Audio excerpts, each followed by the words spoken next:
जय गुरु जी, शुकराना गुरु जी। ਅਸ਼ਵਨੀ ਵਿਸ਼ਿਸ਼ਟ ਅੰਕਲ ਆਂਦੇ ਰਿਹਾ ਕਰੋ ਤੇ ਨਾਲ ਨਾਲ ਨਵੀਂ ਸੰਗਤ ਨੂੰ ਵੀ ਲਾਇਆ ਕਰੋ। आते रहो करो और साथ साथ नई संगत को भी लाया करो। आंदे रहो प्रसाद खाते रहो, आते रहो प्रसाद खाते रहो। बड़े मंदिर जाया करो। नरेंद्र ठंड अंकल, मैं ही महाशिव हाँ। गुरुजी अपनी संगत को याद दिलाते रहते हैं कि वह भगवान शिव के अवतार हैं। वह स्वयं को महाशिव कहते थे। वह कहा करते थे कि गुरु दो प्रकार के होते हैं, मनमुखी और मुंहमुखी।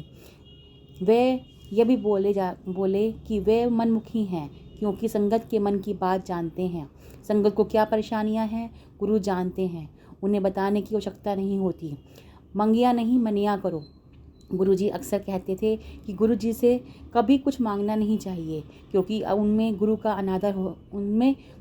अनादर होता है और हम अपने गुरु को छोटा कर देते हैं।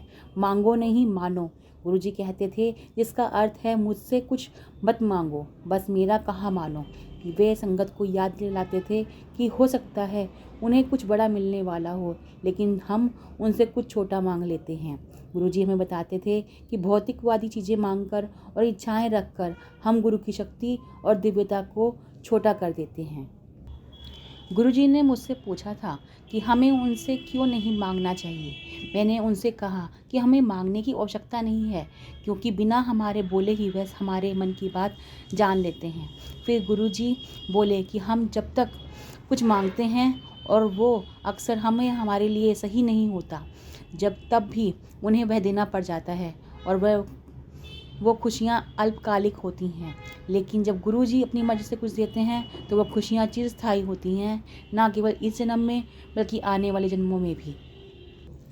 इसका यही अर्थ है कि गुरुजी जानते हैं कि हमारे लिए बेहतरीन क्या है और हमें केवल हमारे प्रति उनमें प्रेम में पूर्ण विश्वास होना चाहिए। उनसे मांगने की बजाय हमें समर्पण करके सब कुछ उनके हाथों में सौंप देना चाहिए और उन्होंने हमें जो बख्शा है उसका आनंद उठाना चाहिए। हम इंसान हैं और यह नहीं जानते कि हमारी भलाई किस में है। गुरुजी हमारे भगवान हैं, सब जानते हैं। गुरुजी को समर्पण कर दीजिए और उनकी कृपा अनुभव कीजिए।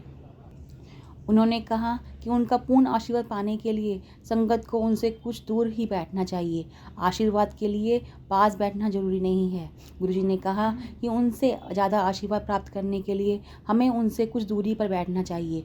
वे अक्सर दिए का उदाहरण देते हैं कि दिए के तले अंधेरा होता है लेकिन रोशनी दूर दूर तक होती है।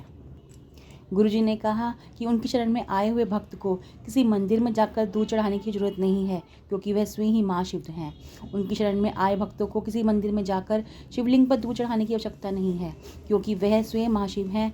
एक बार कोई उनकी शरण में आ गया तो वह भगवान शिव की शरण में आ गया। उन्होंने बताया कि भारत में 12 ज्योतिर्लिंग शिवलिंग हैं।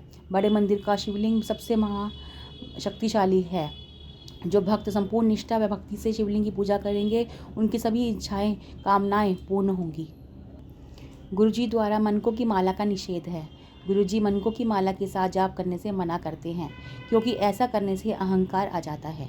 उन्होंने मेरी माँ को उनके पावन स्वरूप के बारे में के सामने प्रार्थना करने के लिए कहा।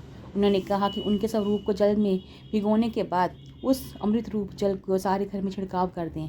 ऐसा करने से नकारात्मक ऊर्जा चली जाती है।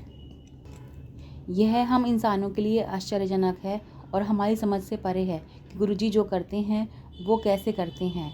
हमें बस उनमें श्रद्धा बनाए रखनी है और उन्हें पूर्ण समर्पण करना है। गुरुआं दे लाड कर लड़ के कदे भी बुरा नहीं होता। पंडितां ਨੂੰ अपनी लाइफ ਦਾ पता नहीं होता ਤੇ ਉਹ दूसरिਆਂ ਦੀ लाइफ ਦਾ किस तरह दसेंगे। इसका अर्थ है कि जिसका ध्यान गुरुजी रखते हैं और लाड प्यार करते हैं उसे कोई नुकसान नहीं पहुंचा सकता।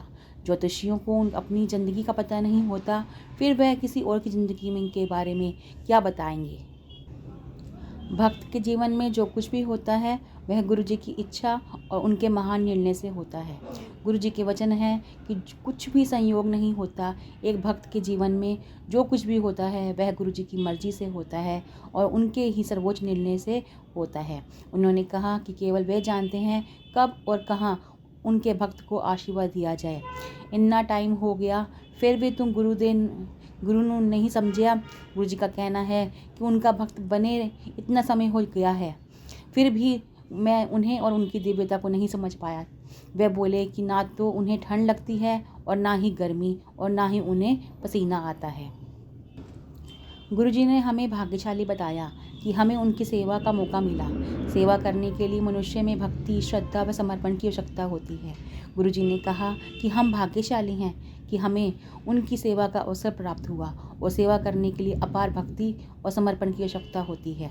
वे ये भी बोले कि उनकी सेवा करने से और उनके दर्शन व सुगंध का आशीर्वाद प्राप्त करने से कर्म शुद्धि होती है, क्योंकि वह महाशिव हैं। गुरुजी ने हमें निर्देश था कि उनकी आज्ञा के बिना कोई सेवा नहीं ले सकता। जरूरत पड़ने पर मित्र, रिश्तेदार कोई काम नहीं आता। केवल गुरु ही अपने भक्त की रक्षा करता है। सिर्फ गुरु पर पूरा विश्वास रखो। गुरुजी का सपना उनकी इच्छा से आता है, वो उनके दर्शन होते हैं।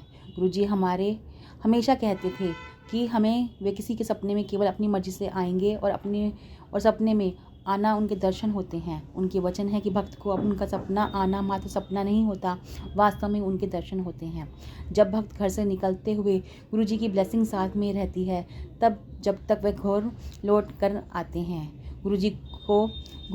भक्त को गुरु की हर बात माननी चाहिए। पुरानी गाड़ी नहीं लेनी हो चाहिए। गुरुजी पुरानी गाड़ी लेने के पक्ष में नहीं थे, क्योंकि वे कहते थे कि जब हम नहीं जान सकते कि गाड़ी बेचने वाले का क्या कर्म है, वह गाड़ी क्यों बेच रहा है और गाड़ी बेचते समय उसकी मन स्थिति क्या है, मैं भक्तों को दर्शन देता रहूँगा। गुरुजी ने अपने भक्तों को एक ओमकार और दिव्य प्रकाश के रूप में बहुत बार दर्शन दिए थे। वह कहते थे कि आगे भी वे दर्शन देते रहेंगे। जय गुरुजी, शुक्राना गुरुजी।